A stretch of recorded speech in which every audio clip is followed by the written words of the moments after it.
So I wanted to get a video update now that all the ceiling's open and we can kind of see the framing. I can describe to you what we're going to do because we really didn't know what we were going to do. We had to open everything up and see what was possible and what wasn't possible. So unfortunately, originally this was all supposed to go. This was just supposed to wall in, and we were going to wrap the kitchen as an L in here because this used to be like a den or an office, and they wanted to use it as valuable kitchen space. So we're walling that doorway off. And all this is going to be opened up, and we're going to have a recessed header in here. So basically what you see, there's no light back here. Let me see if I can close this. You still don't really have any light. Let me see here.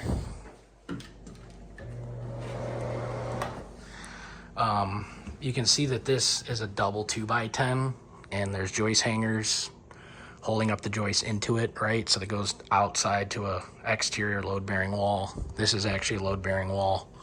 That's why the joists are breaking on it, right? So they put this in here. So basically what you see right here is what we're gonna do here, because that's at full height, so it won't affect the drywall. You're not gonna have a bump down header, right? So we'll just build a temporary wall in here.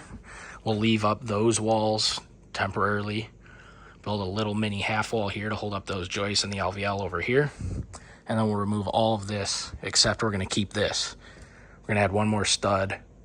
And the only reason is because we can't cut this LVL and mess with that. So the customer plans to do a 12-inch or wall cabinet depth lowers here. So I think it'll actually look a little better because you'll have the cabinets end finish here, and then this will be drywall, and then we'll have cabinets here all the way down, and then we'll have full depth base cabinets here, out to 24 inches with some uppers over here. So it'd be really nice, and then they'll have a dining room table here. But we didn't know what was possible until we opened this all up. So originally, like I said, this was supposed to all go, but we're not going to be able to do that because the LVL, this is the exterior wall of the second floor. The reason all this is insulated is because this is attic space. The slant of the roof is directly above right here. So this is like all attic space is why it's insulated. So I'm going to have to tell them, unfortunately, we're just going to keep this for the simplicity of the project, make it work. But yeah, this will all be ripped out. We'll cut all these joists, do a nice recessed header. This will be nice, open and flowing. And then over here, they want to remove as much of this as possible because we're going to have a run of cabinets here. Actually, let me tell you about this 45 first. So this bump out is just aesthetic. So they don't like it. We want to square it off so that we can put the refrigerator here. So in the hallway, all we got to do is build the wall here, square it off. And you're thinking, oh, well, if you square it off, are you going to have the clearance here in the hall? Well, we're actually going to remove this whole closet. We're going to bump it out 4 feet into the garage. We'll build some subfloor in there so that they have like a mudroom pantry out there. And then that way the hallway will be 36 complete here, and it won't be affected by this bump out here. So that covers that. And then we told them they should keep some form of support here because you got the LVL. This needs to stay here. This transfers down direct onto an LVL in the basement that goes to about that outlet. And then where that outlet is, it goes onto the main steel beam that runs the span of the basement. And then right there under the steel beam is there a post that goes down to the floor. So there's a lot of load-bearing connectivity right here.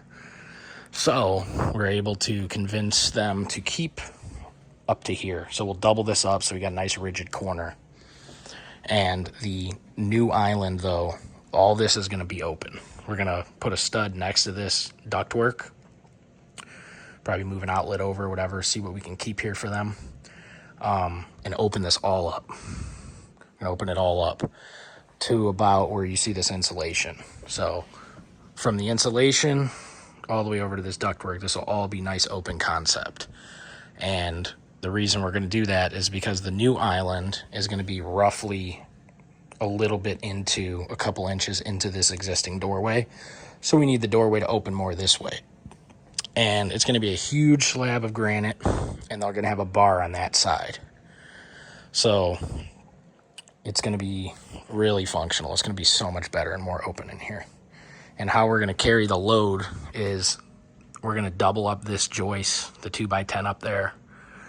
We're going to double it up, cut these joists back, right? And we're going to joist hanger them in, just like how this is, basically almost mirroring that over here. Double this up, joist hanger these two joists into that so that they're going to be breaking on this, and then we're going to joist hanger it into this joist, but we're going to double this joist up.